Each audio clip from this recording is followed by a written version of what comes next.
Pola uang keluar. Dalam catatan ada pola yang harus dan wajib kita semua ketahui, yaitu cara uang datang. Uang datang yang berulang dan mirip itu, karena itu kita menyebutnya sebagai pola. Sebelum pola itu terbentuk dan mengkristal dan menjadi jalan utama, maka kita harus sudah punya lebih dari satu jalan. Itu yang terbaik. Apa yang terjadi kalau hanya satu jalannya uang datang? Belum terbentuk pola lagi, masih serabutan, masih tidak menentu. Itu berbahaya. Sekali lagi, ambil pena dan kertas, coba mengingat ulang atas semua uang dan materi atau uang datang ke diri kita. Lengkapi catatan yang sebelum ini, lalu petakan polanya. Setelah Anda mengenal pola uang datang, maka Anda bisa tahu Anda di level mana. Sekarang kita beri pelajaran baru lagi. Posisi seseorang ada dalam level prasejahtera adalah seseorang yang belum memiliki kemampuan menghidupi dirinya sendiri. Level yang lebih tinggi adalah level sejahtera, adalah mereka yang bisa menghidupi dirinya sendiri. Kemudian ada level sentosa, di mana dia sudah bisa membiayai dirinya sendiri, bisa membiayai keluarganya, bahkan sudah makmur, di mana sudah bisa menghidupi lebih dari keluarganya. Sehingga selesai pendidikannya misalnya, dan memiliki aset yang banyak. Dan terakhir, Anda berada di level yang paling tinggi, yaitu ultra kaya, di mana semua sudah sistemnya mature atau dewasa di dalam Anda menghasilkan uang atau pendapatan. Seakan-akan bahkan Anda tidak bekerja pun uang datang. Kembali ke level sejahtera, di mana level ini adalah platform terbawah dari JPS, Jaring Pengaman Sosial. Level ini adalah mereka yang berpendapatan kurang lebih 60 juta per tahunnya. Level sentosa, level yang lebih tinggi, nilai pendapatannya terendah adalah 4 kali level sejahtera atau 240 juta per tahunnya. Karena level inilah mereka bisa menghidupi dirinya dan keluarganya. Saat ini level terbanyak dalam populasi di Indonesia adalah di level ini, sejahtera dan sentosa. Mungkin 60% populasinya hidup di level ini saat ini di Indonesia. Kembali ke pola dasar, pattern uang datang. Mengenali hal ini akan memudahkan Anda melipat gandakan pendapatan Anda, atau Anda menjadi tahu sumber Anda sehingga bisa membuat jalan baru uang datang. Sehingga Anda bisa memiliki multiple streaming of income. Dari sesi sebelum ini seharusnya Anda sudah tahu pola uang datang ke Anda, level kompetensi kemakmuran Anda, serta masuk sejahtera atau sentosakah posisi sahabat saat ini. Juga sudah mengenal servo kejadian yang berulang dalam hidup sahabat sejauh ini. Kita lanjut ya. Pastinya setiap orang punya cara masing-masing untuk uang datang sejauh ini dan sesuai dengan karakter sifat alami diri sendiri. Oke, kita simpan sebuah kata kunci. Uang datang sesuai karakter sifat alami manusia. Dan kembali ke pola. Sekarang perhatikan pola uang keluar dari Anda. Untuk apa saja uang keluar tersebut? Coba perhatikan 10 tahun atau 5 tahun terakhir ini, kemana saja Anda memanfaatkan uang Anda. Dipakai apa saja uang tersebut, keluar dari dompet Anda, keluar dari deposito Anda, keluar dari tabungan Anda, keluar dari gaji Anda. List daftar semuanya. Secara harian, secara bulanan, secara tahunan, perhatikan kemana saja uang Anda keluarkan. Fokus dalam pengeluaran ini akan membuat Anda sadar, apakah Anda tipe pembelanja, apakah Anda tipe mesias, orang yang suka menolong orang, tipe selalu kurang, tipe boros gak jelas, tipe penyakitan, tipe mengikuti mode, tipe penginvest. Dan sekali lagi, itulah Anda selama ini. Mengenal uang keluar, apalagi yang telah menjadi pola Anda, bisa terkaget-kaget karena bisa menakutkan tipe Anda tersebut. Sekali lagi, kalau negatif jangan takut. Membaliknya dan merubahnya semudah membalik telapak tangan. Semua ini science kok. Semua ini ada dalam behavioral psikologi. Dan itu bidang saya banget. Inilah gunanya video ini kita buat. Tanpa Anda mengenal pola Anda tidak tahu servo uang keluar Anda tidak tahu kebiasaan servo tadi, Anda akan sulit menjadi baru. Sekali lagi, ini penting kalau Anda merasa diri Anda boros. Atau Anda merasa heran dengan teman Anda yang kira-kira uang masuknya sama, tapi kehidupannya mereka lebih stylish dari Anda. Lebih up to fashion, rumahnya lebih besar, pola hidupnya lebih sehat, lebih olahraga, lebih banyak ketawa. Anda tahu sekali, pendapatan income-nya Anda berkurang, sementara pendapatan income-nya Anda dan dia kurang lebih sama, tapi pemanfaatan uangnya pasti berbeda. Jadi penting sekali untuk mengenal pola uang keluar dari Anda. Dari sana kita tahu siapa dan mengapa orang tersebut sukses. Sekali, bukan saja bagaimana uang datang itu penting, tapi bagaimana Anda memanfaatkan uang tersebut tidak kalah penting. Tugas sekarang adalah catatlah semua uang yang Anda keluarkan dalam 1,5 tahun belakangan ini. Kalau Anda mau lebih detail lagi, 5 tahun belakangan ini. Kalau Anda mau lebih detail lagi, 10 tahun belakangan ini. catat semua uang keluar. Mulai dari biaya rutin harian, bulanan, tahunan, hingga uang keluar lainnya. Beli baju, beli mobil, beli tanah, beli saham, beli apapun. Catat semua dan akan kita petakan polanya.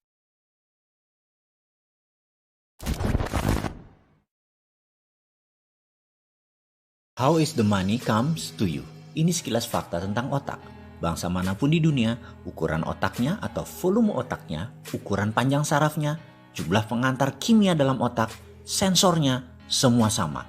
Kecepatan kemampuan berpikir yang diolah oleh sebagian orang yang disebut IQ juga tidak berbeda jauh. Kemampuan menyimpan data, sama. Anggap otak itu komputer, anggap otak itu hardware. Semua manusia sama. Lalu di mana bedanya? Mengapa yang satu lebih sehat dari yang lain? Mengapa yang satu mudah tertawa? Mengapa manusia yang lain mudah mendapat jodoh? Mengapa dia lebih cepat mendapatkan uang? Otak sama, nasib beda.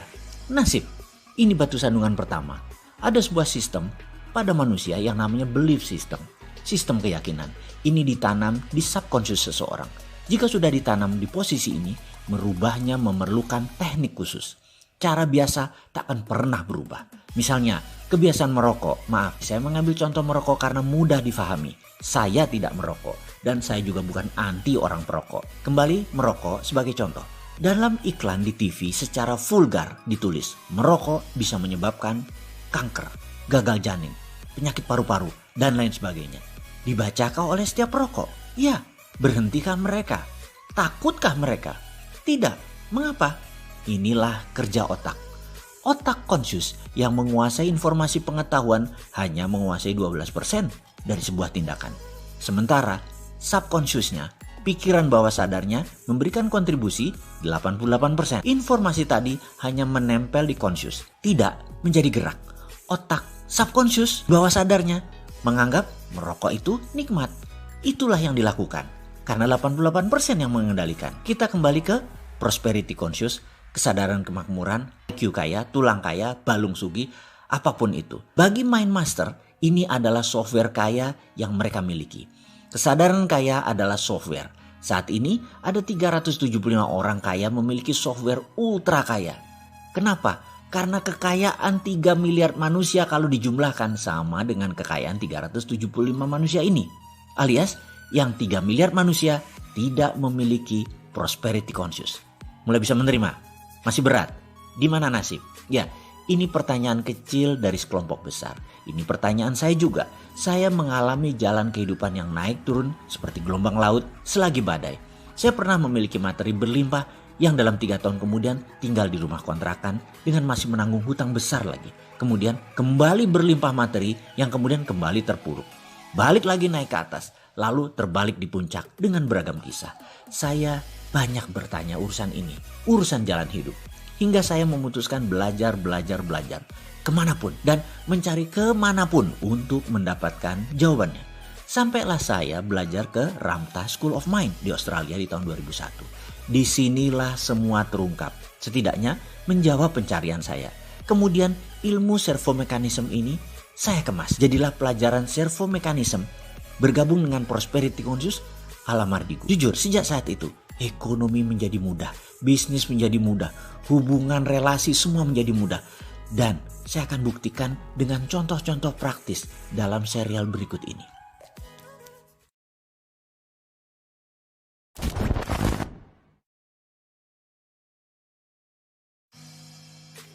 Di Ramtha School of Mind, hari pertama ada 110 murid hadir. Dari 10 negara, ada India, Australia, Filipina, Malaysia, Kamboja, Hong Kong, Jepang, Amerika, Inggris.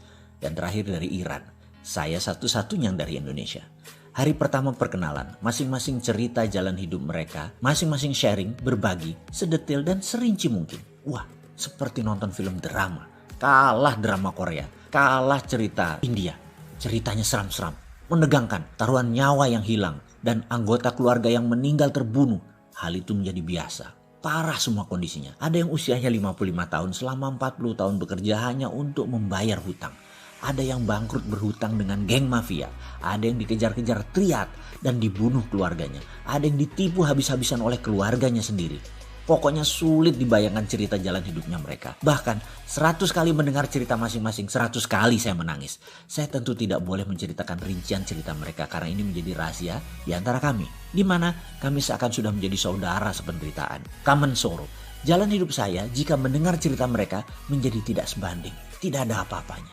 Hari berikutnya sang instruktur menceritakan jalan hidup mereka. Sama saja awalnya kusut semua. Mereka berlima, masih muda. Yang paling tua umurnya 35 tahun. Namun rekening mereka paling sedikit adalah 6 juta Aussie dollar. Cabut, itu ucapan saya dalam hati berkali-kali. Pelajaran ini adalah pelajaran yang fair dan adil. Kenapa? Kami dilihatkan ATM mereka. Mereka tidak berdusta. Kenapa saya sebut ini adil? Karena instrukturnya yang 5 orang ini semuanya milioner. Jadi mengajarkan kekayaan dan kemakmuran diajarkan oleh orang yang milioner itu menjadi fair dilihatnya. Mereka tidak berdusta. Mereka tidak berdusta. Diperlihatkan keesokan harinya bagaimana uang itu ada bersama mereka, datang kepada mereka. Mulai melek mata saya. Mulai lompatan-lompatan kecil liar di otak saya berjalan. Gitu ya berkali-kali. Hari berikutnya pelajaran dimulai. Formasi setengah lingkaran tanpa meja. Pelajaran trespassing namanya. Teritori ego kami akan diterabas, akan di-cross, akan dilewati. Siap-siap marah, siap-siap tertusuk hati kami, siap-siap tersinggung. Kami peserta diberi pertanyaan, how is the money comes to you? Bagaimana uang datang ke Anda? Seluruh peserta mendapat giliran. Kalau disamaratakan, semua menjawab hampir sama, yaitu dengan bekerja. Sekali lagi, jika ditanya, how is the money comes to you? Maka rata-rata menjawab dengan bekerja. Pertanyaan berikutnya oleh instruktur, kalau Anda tidak ada uang, apa yang Anda lakukan? Seluruh peserta berbicara bergantian. Kesimpulan, mencari kerjaan. Karena dengan bekerja, kita mendapat uang. Pertanyaan berikutnya, kalau Anda bekerja, apa yang Anda peroleh? Seluruh peserta menjawab, uang. Pertanyaan berikutnya, jadi begitulah cara kerja otak Anda. Untuk mendapatkan uang, Anda harus bekerja. Oke, kita stop sebentar. Ada yang salah dalam pernyataan di atas? Tentu tidak, bukan? Inilah pernyataan dan pertanyaan selanjutnya. Bisakah Anda tidak bekerja? Anda dapat uang? Otak saya kram, macet. Kemudian terdengar suara instruktur melanjutkan. Karena Anda berpikir uang datang kalau bekerja. Kalau tidak punya uang, Anda mencari kerjaan. Dan Anda pikir Anda mendapatkan uang. Padahal itu hanya menyambung hidup. Di akhir bulan uang Anda habis lagi. Dan Anda bekerja lagi. Begitulah roda kehidupan yang Anda putar. Benarkah? Otak saya berhenti. Rasanya tidak ada yang salah. Bukannya itu pemahaman umum. Uang didapat dengan bekerja. Nggak kerja ya nggak dapat duit. Pertanyaan berikutnya agak menohok ke saya. Anda bertuhan, Mr. Mardigu. Anda percaya Tuhan? Saya jawab, iya pasti. Tuhan Anda bisa apa? Kalau ini bukan pelajaran trespassing, sudah ngamuk saya. Tuhan saya bisa segalanya. Memiliki semuanya. Dan dia adalah ketidakterhinggaan. Jawab saya dengan nada tidak nyaman. Instruktur saya bernama Geoff mendekat. Tuhanmu tak terhingga dan bisa ngapain aja. Bisa semuanya, dia berkata begitu. Bisakah Anda meminta pada Tuhanmu? Kamu di rumah, duduk dengan orang yang mencintaimu dan yang kamu cintai, mengerjakan sesuatu yang sesuka-sukamu, uang kamu tak terhingga. Bisa nggak? Saya gelagapan. Ditekan lagi. Bisa nggak Tuhanmu mendatangkan uang kepadamu tanpa kerja, hanya mengerjakan yang kau cintai, dapat uang tak terhingga? Bisakah? Bisa, saya jawab keras. Kenapa kamu tidak minta itu? Kenapa kamu tidak minta kepada Tuhanmu, kepada Allah? Ya Allah, saya mau berkumpul dengan orang yang saya cintai, mengerjakan sesuatu yang saya sukai, menyenangkan banyak orang, santai, membuat sehat, membuat pinter, membantu alam, dan dapat duit tidak terhingga. Kenapa kamu gak minta kayak gitu? Kenapa kamu gak taruh kata-kata itu dalam pikiranmu? Kenapa milih yang repot, yang capek, yang buat frustrasi? Kenapa harus kerja? Kenapa gak langsung dapat duitnya aja? Sekali lagi, kenapa kamu minta kerja baru dapat uang? Nada suaranya meninggi dan mengeras. Saya pun tidak menjawab. Saya juga bingung. Kenapa saya harus bekerja untuk dapat uang? Kenapa gak diem aja atau mengerjakan sesuatu yang enak dan santai saja? Tapi kenyataannya kan orang harus kerja apapun itu. Buktinya banyak orang yang santai-santai malah masuk jurang kemiskinan. Ini maksudnya. Jadi saya harus apa? Geoff menekan saya lagi. Kalau Anda datang ke sini hanya mempertahankan dan mempertanyakan hal-hal dasar, Anda siap-siap kecewa. Kalau Anda percaya Anda yang menentukan nasib Anda, siap-siap terkejut. Kalau Anda percaya nasib bukan di tangan Anda pasti kecewa.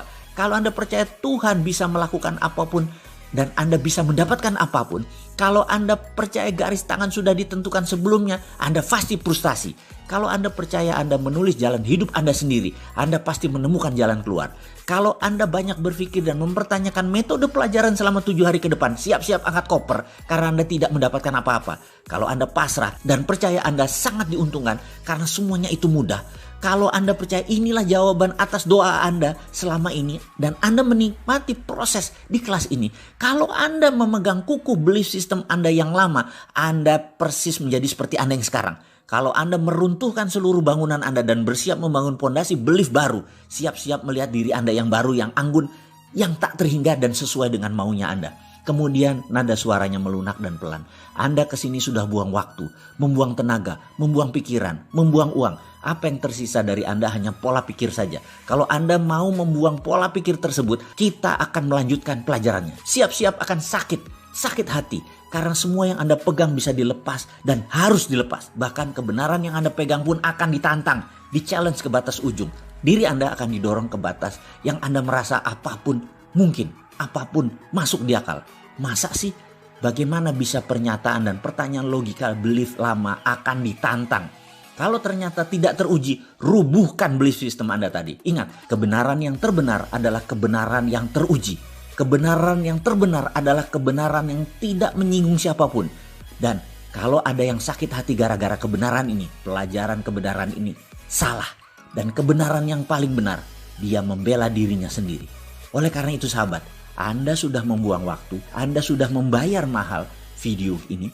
Anda harus mendapat pelajarannya. Ikuti semua perintah-perintah ini sedetil mungkin. Karena Anda pasti berubah menjadi Anda yang baru.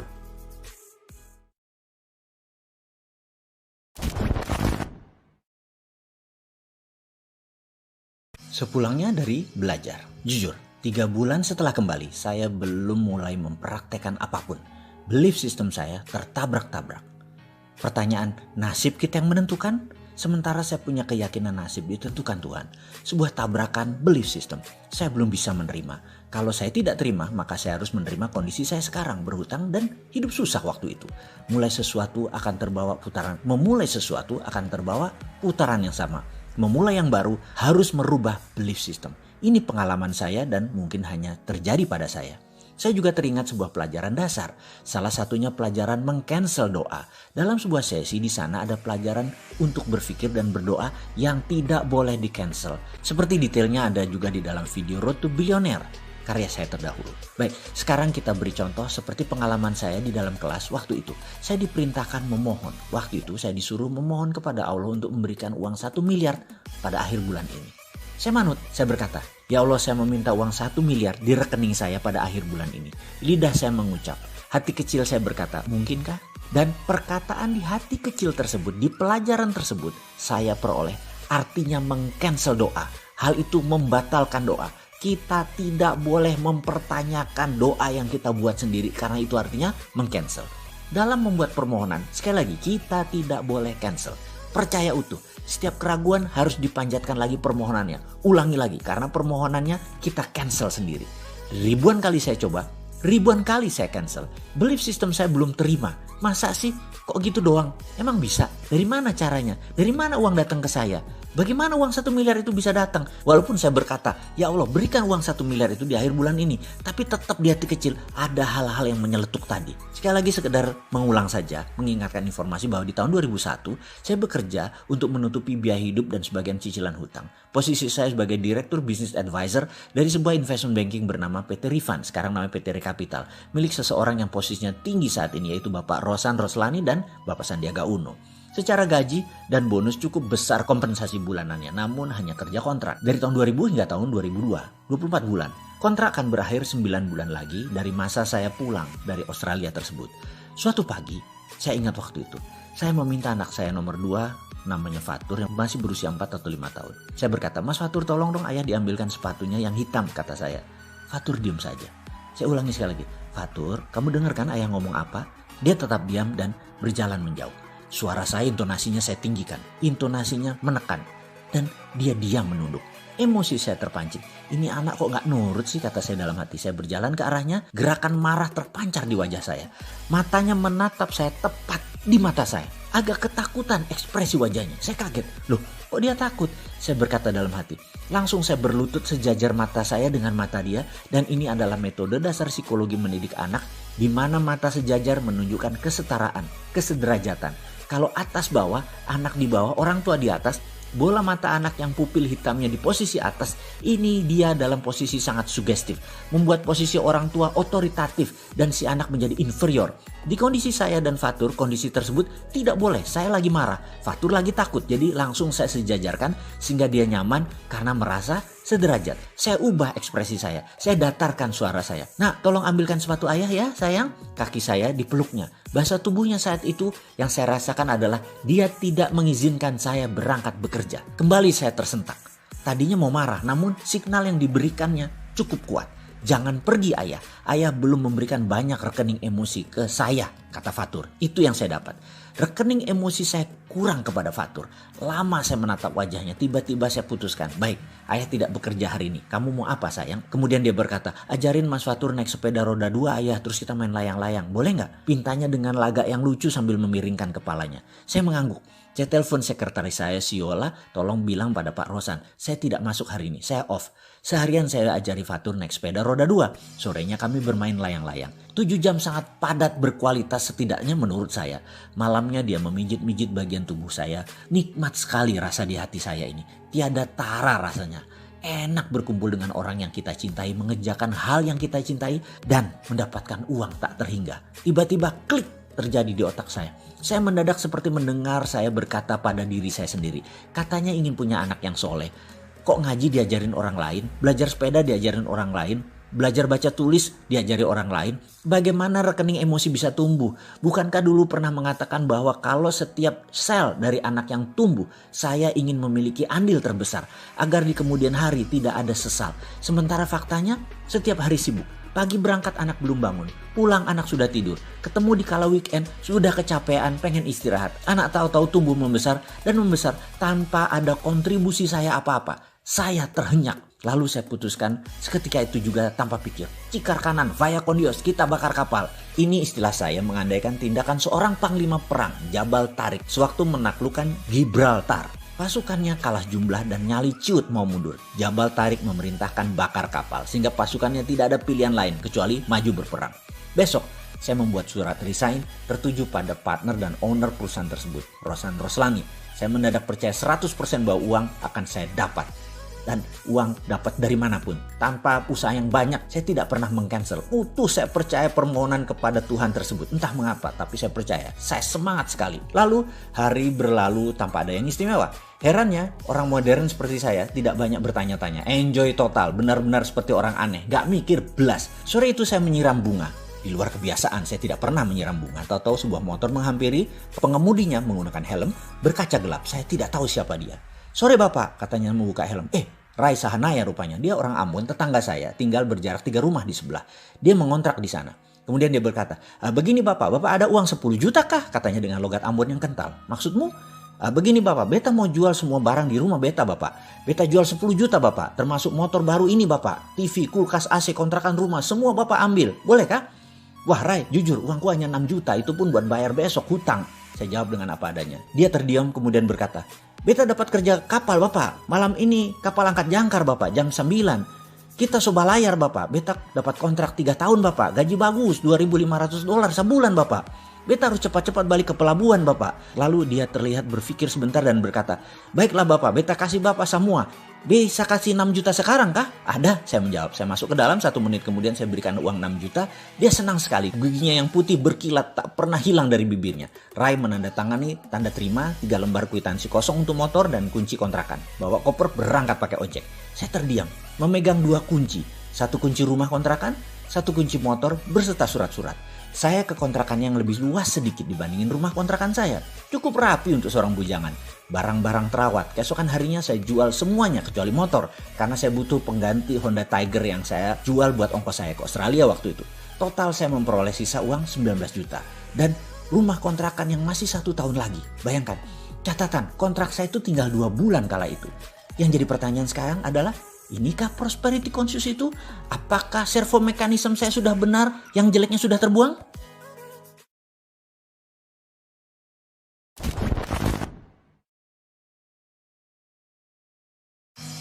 Glory from the past. Di sesi video ini, tugas semakin berat karena kita akan melakukan hal yang sangat penting. Sahabat, sekedar mengingatkan, tidak ada yang datang ke kita kecuali kita yang menghendakinya. Tiada sesuatu pun yang datang ke kita kecuali kita yang menginginkannya. Semua kesialan dan keberuntungan kita yang menariknya. Hidup kita ini ada antena yang menarik apa yang mirip, menarik apa yang sangat diinginkan, didambakan benar-benar ingin, sepenuh hati, dari hati terdalam dan diulang-ulang. Sehingga tubuh kita terinduksi dengan impian kita, terobsesi dengan niat kita, terobsesi dengan cita-cita kita. Sehingga kehadiran video narasi ini bukan hal yang tidak sengaja. Ini jangan-jangan adalah jawaban yang Anda cari selama ini. Ketika hal ini hadir di hadapan Anda, maka saya selaku pribadi yang menginstal keilmuan servomekanisme ini sangat serius memenuhi semua yang Anda butuhkan dengan memberikan pelajaran sepenuh hati. Tentunya sahabat tidak akan menyia-nyiakannya dengan tidak mengerjakan tugas di dalam video narasi ini. Semua tugas ini adalah bagian dari terapeutik atau terapi untuk mengubah segala hal yang buruk, servo buruk agar polanya di break. Tak terkecuali sesi kali ini yang disebut dalam Glory from the Past. Dari setiap sahabat ada banyak hal kesuksesan dari sekarang hingga Anda bayi, baru lahir dulu. Tugas kali ini berat karena sahabat diminta menulis semua glory from the past tersebut. Catatlah seluruh kemenangan-kemenangan di masa lalu. Catatlah seluruh kesuksesan-kesuksesan di masa lalu. Kebahagiaan-kebahagiaan di masa lalu. Keberhasilan, prestasi, apapun itu yang positif. Pertama kali jatuh cinta misalnya. Pertama kali mendapatkan uang gajian. Pertama kali mendapatkan 1 miliar. Juara azan. Mendapatkan beasiswa. Beli mobil atau motor impian. Apapun yang sahabat anggap itu sebagai sebuah kemenangan, tulislah. Sesi ini adalah sesi di mana kita semua ditanya segala yang hadir ke hidup Anda sejak kecil hingga saat ini. Sudahkah Anda mengenalnya? Dan sekali lagi, hal ini penting. Sudahkah Anda mensyukurinya? Ini adalah sebenarnya kami menguji kalau Anda mengingatnya, lalu Anda bangga dan Anda bersyukur. Sesungguhnya Anda pantas mendapatkan yang sama, bahkan lebih baik lagi di masa yang akan datang.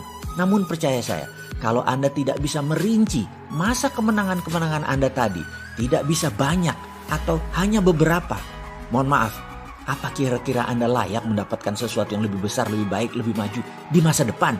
Di mana yang lalu Anda saja tidak ingat, tidak syukuri, tidak benar-benar merasakan nikmat kepada Allah yang telah memberikannya. Apa kira-kira Anda pantas ke depan mendapatkan lebih besar lagi? Pantaskah? Percaya saya, dari ribuan orang yang telah melakukan hal ini, mencatat glory from the past, semakin rinci ke depannya, orang itu memang pantas mendapatkan yang lebih baik, yang lebih dahsyat. Setiap menuliskan kemenangan masa lalu, kesuksesan masa lalu, prestasi masa lalu, ucapkan syukur yang ikhlas kepada Allah Sang Pencipta. Percaya saya, Anda akan mengerjakannya dengan menetes air mata dan itu akan menjadikan pengalaman yang luar biasa. Manfaatkan waktu untuk mengisi daftar kemenangan masa lalu Anda. Ini wujud syukur Anda. Ini wujud berserah diri dan kesadaran akan semua yang hadir karena memang Anda yang mengaturnya. Yaitu Anda sendiri yang Anda syukuri agar pantas mendapatkan semua di depan lebih baik dan terbaik. Sekarang ambil kertas, selamat mengisi tugas tersebut dan tulis di atas kertas tersebut kemenangan masa lalu, glory from the past dengan menyelipkan kata-kata. Terima kasih Tuhan, terima kasih Allah atas ... Selamat mengisi.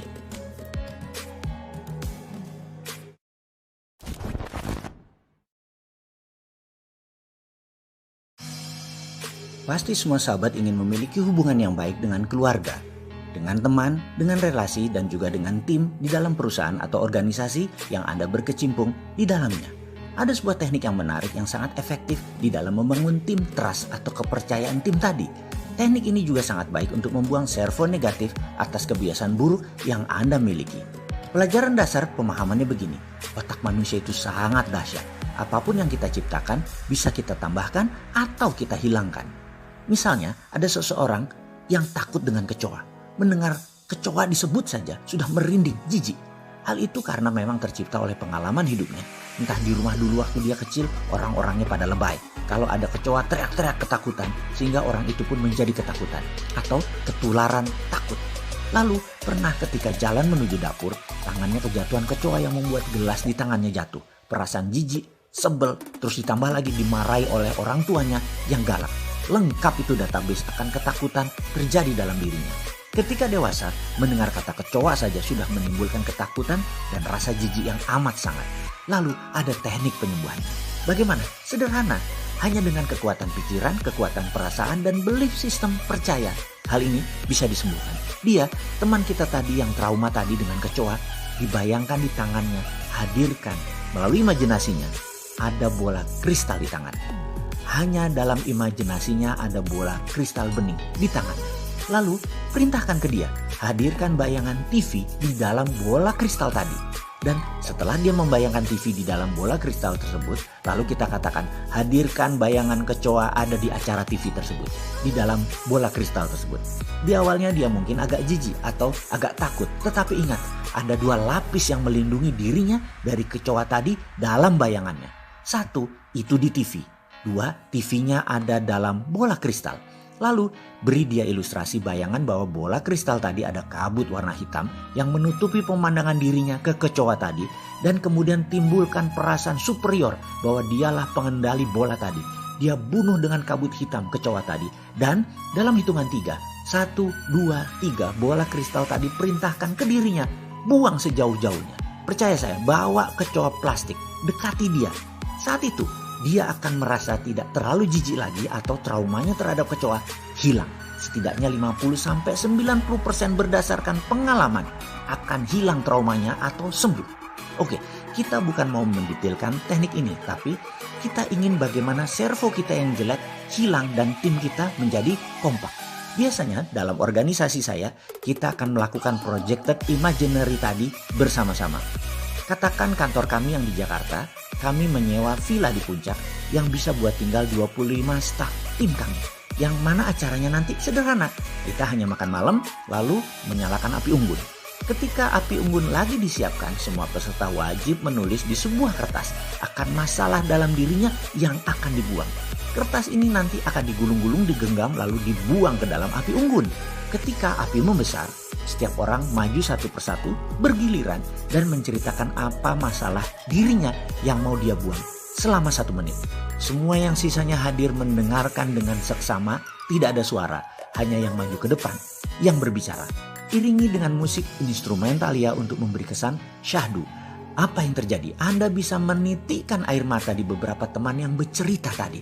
Karena memang setiap luka punya cerita. Dan di sini kita akan mengenal sisi dalam dari sahabat kita tadi. Lalu dia akan membuang bola kertas tadi.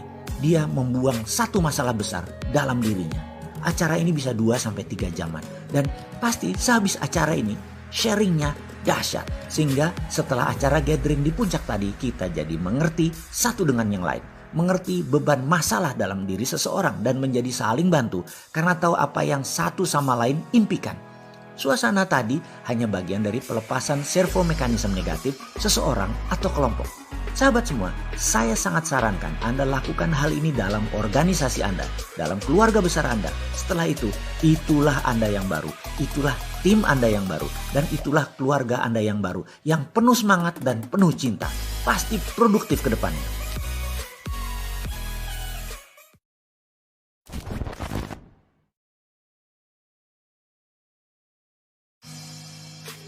Kompetensi kita bicarakan sekali lagi.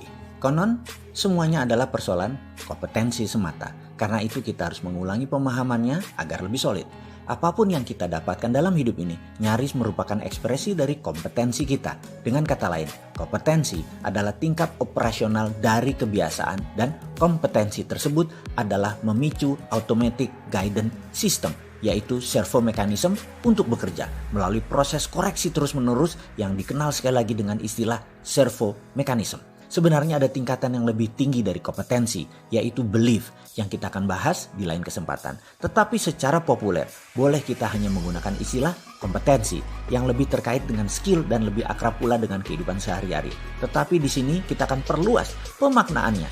Semuanya adalah soal kompetensi. Jika kita sangat sering mengalami keberuntungan, maka boleh dikatakan kita memiliki kompetensi yang tinggi dalam persoalan peruntungan. Jika kita selalu sial dalam segenap hal, maka mungkin kita menjadi maestro di bidang ini alias memiliki kompetensi sial yang sangat luar biasa. Jika kita sangat mudah memperoleh teman, maka pastilah karena kompetensi kita urusan mencari teman sudah mencapai tingkat yang tertinggi. Jika berkelimpahan selalu menyertai kita di setiap langkah, maka menandakan bahwa kompetensi berkelimpahan kita tentu sangat baik. Mari kita introspeksi sejenak. Adakah hal-hal yang telah menjadi pola yang sangat rapi dalam kehidupan kita? Selalu terjadi dan terjadi, bahkan sebelum terjadi kita sering meramalkan untuk terjadi dan akhirnya benar terjadi. Inilah bentuk kompetensi kita. Soal kompetensi baik atau buruk adalah hal yang berbeda. Sekali lagi, semua adalah soal kompetensi. Tingkat pembelajaran manusia mulai dari yang terendah sampai dengan tingkat kompeten secara sederhana dibagi menjadi 4 tahapan, yaitu 1. Unconscious incompetence, 2. Conscious incompetence, 3. Conscious competence, dan terakhir unconscious competence. Kita ambil contoh sekali lagi, olahraga. Ketika benar-benar belum memahami apa manfaat dari olahraga, maka dapat dikatakan kita dalam tahapan unconscious incompetence. Ketika telah memahami manfaat dari olahraga, tapi kita tidak bergerak sedikit pun untuk melakukannya, kita dinamakan dalam tahapan conscious, tapi incompetence. Dan ketika memahami manfaat olahraga, dan kita mencoba untuk melakukannya dengan susah payah, perlu usaha fisik dan mental yang sangat besar, seringkali terhenti untuk kemudian mulai dari nol kembali. Ini menandakan kita sudah mencapai tahapan ketiga, yaitu conscious competence. Ketika kita memasuki semangat tiada hari tanpa olahraga, bahkan kita benar-benar resah jika tidak ada kesempatan untuk olahraga, maka kita udah mencapai kompetisi yang tertinggi, yaitu unconscious competence. Jadi sekali lagi, tunggu apa lagi? Jika semuanya ternyata hanya masalah persoalan unconscious competence semata, mari kita buat keyakinan untuk hidup sehat sebagai unconscious competence. Mari kita buat keyakinan untuk hidup berkelimpahan menjadi unconscious competence. Mari kita buat keyakinan untuk hidup bergelimang cinta kasih menjadi unconscious competence. Mari kita membuat semua yang memperdayakan hidup kita agar terinstall menjadi sesuatu yang unconscious competence, bahkan lebih tinggi lagi menjadi belief system. Tugas Anda sahabat kali ini adalah bayangkan diri Anda 5 tahun dari sekarang, apa yang akan Anda capai. Lalu 10 tahun dari sekarang, apa yang Anda akan capai. Hingga 20 tahun dari sekarang, apa yang Anda capai. Ambil sejenak waktu untuk hal ini. Ambil kertas yang besar, sebesar koran kalau perlu, A0. Lalu gunting gambar-gambar yang Anda ingin capai dalam 5 tahun dari sekarang. Dalam 10 tahun dari sekarang. Hingga 20 tahun dari sekarang. Pecah 5 bagian. 1 untuk keluarga, 2 untuk kesehatan, 3 untuk kemakmuran, 4 untuk sosial, 5 untuk spiritual. Cari gambar, tempel di 5 bagian tadi. Dan jadikan ini adalah dream book Anda 5 tahun, 10 tahun, 20 tahun dari sekarang.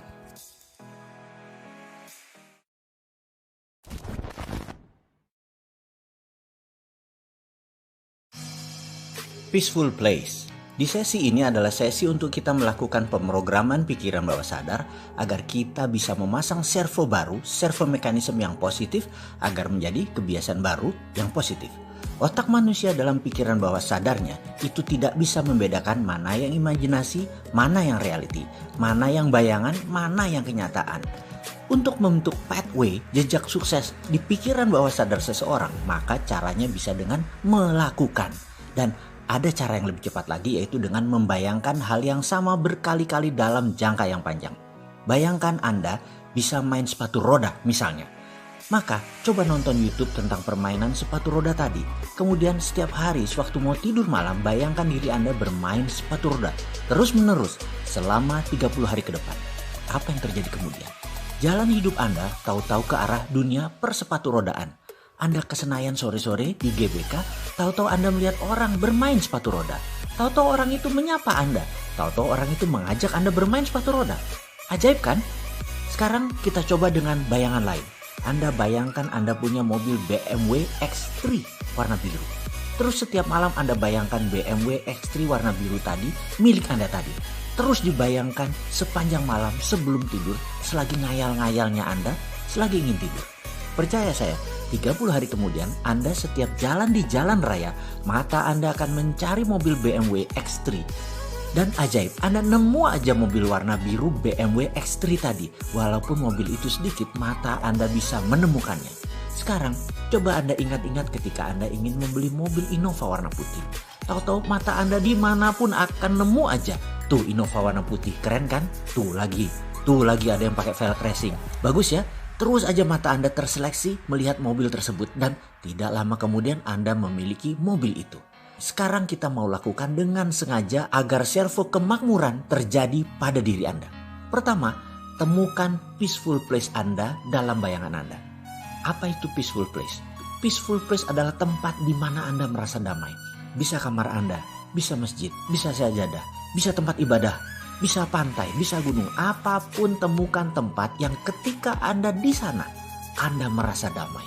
Lalu dalam bayangan Anda berada di sana, lagi santai, lagi duduk, bisa rebahan, apapun yang membuat Anda merasa rileks, merasa santai. Lalu beri bayangan apa yang Anda inginkan. Mobil, kesehatan, rumah, keluarga bahagia, apapun itu hadirkan gambaran tadi dan beri rasa senang, bahagia ketika bersama apa yang Anda inginkan tersebut.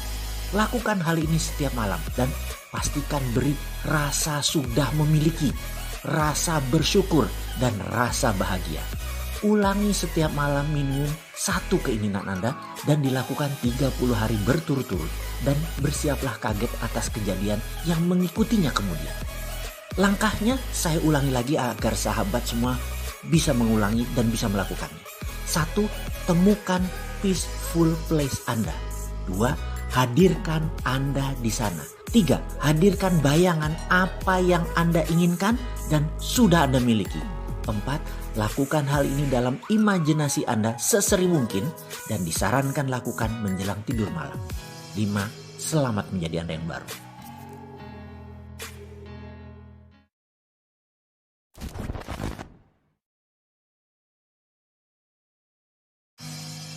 Kenalan dengan siapa saja kalau berkumpul. Ada kebiasaan aneh saya yang lama saya kerjakan dan masih saya kerjakan. Tanpa sadar, mungkin sudah masuk unconscious competence. Kalau kata Pameo, sesuatu yang diulang-ulang akan menjadi kebiasaan.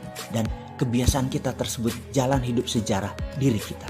Kalau jalan hidup itu atau kebiasaan itu mengakibatkan hal yang buruk, namun sudah jadi kebiasaan, harus diubah dengan teknik breaking pattern. Kita sudah tahu di pelajaran sebelum ini apa itu breaking pattern.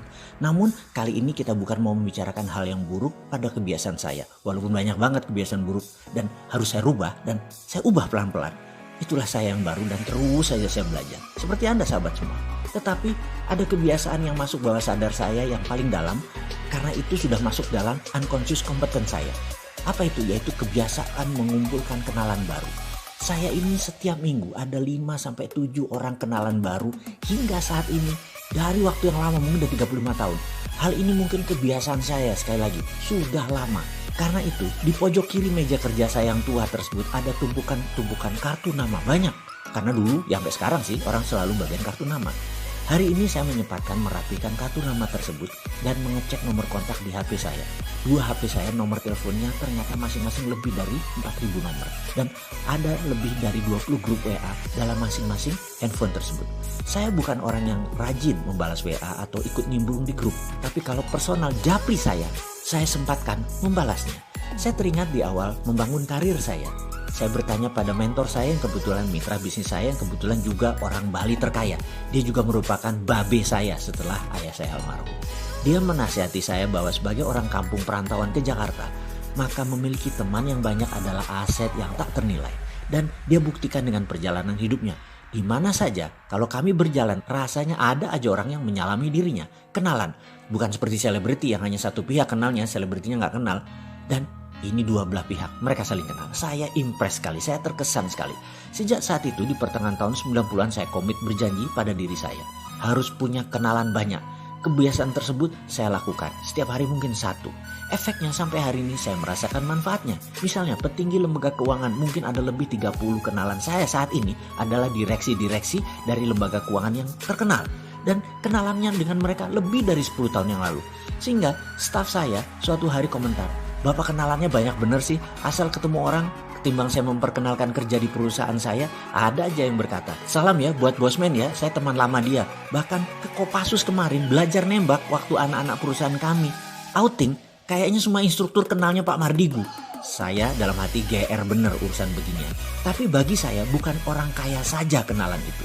Posisi jabatan politik, jabatan publik, bahkan orang yang tidak punya apa-apa, ya tetap kenalan. Kenalan itu bukan harus friend with benefit. Namun kalau kenalannya banyak, pasti buat keuntungan lebih besar. Kenalan bisa dengan siapa saja, namun nongkrong dengan siapa harus kita pilih. Dan bagi saya, nongkrong itu saya pilih-pilih sekali. Saya hanya berkumpul dengan orang yang lebih soleh, berkumpul hanya dengan orang yang lebih sukses, berkumpul hanya dengan yang lebih sehat, berkumpul dengan orang yang lebih bahagia, berkumpul dengan orang yang lebih seru, berkumpul dengan orang yang lebih kocak, yang menyenangkan. Karena berkumpul dengan manusia lebih baik, kehidupan saya menjadi lebih baik. Karena kita manusia yang mudah terinduksi. Sahabat, di penghujung video ini saya menyarankan perbanyak kenalan dan jaringan bisnis Anda sebagai solusi kemakmuran. Selamat membuat tempat nongkrong yang baru, selamat berhijrah, selamat berkenalan.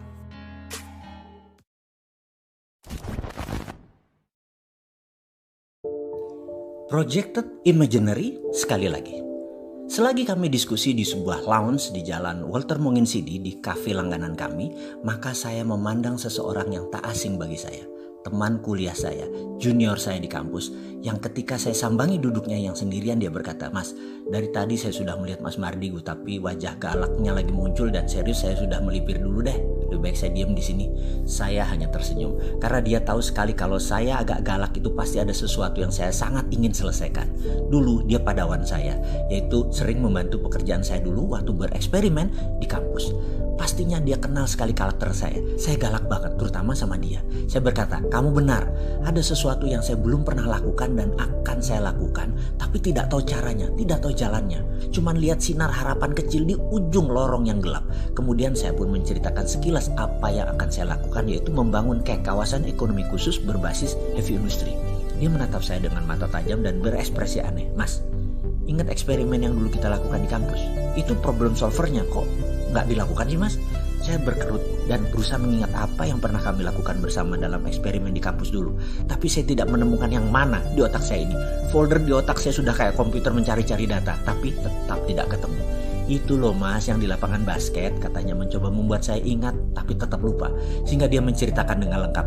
Gini katanya, "Ingat nggak yang waktu kita ambil beberapa orang semua cewek yang belum pernah main basket? Lalu kita suruh mereka shoot the hoop, masukin bola ke ring basket. Lalu dari 5 bola tidak ada satu pun yang masuk. Lalu kita tutup mata dia dan kita panggil 10 orang yang menonton dia dan menyemangati dia. Lalu kita tutup mata dia pakai blindfold, lalu diposisikan di tempat syuting. Ketika dia melempar bola, maka ke-10 orang tersebut bertepuk tangan dan berkomentar. Padahal bolanya tidak masuk. Namun mereka bersorak seakan-akan bolanya masuk. Berkomentar, "Yeay, finally you get it. Akhirnya Anda bisa. Hebat, gitu dong, mantap," gitu ya. Setelah 3 atau 4 kali bola tersebut masuk, padahal tidak ada juga yang masuk, maka tutup mata dan tutup kepalanya dibuka. Lalu cewek tersebut kembali di posisi syuting.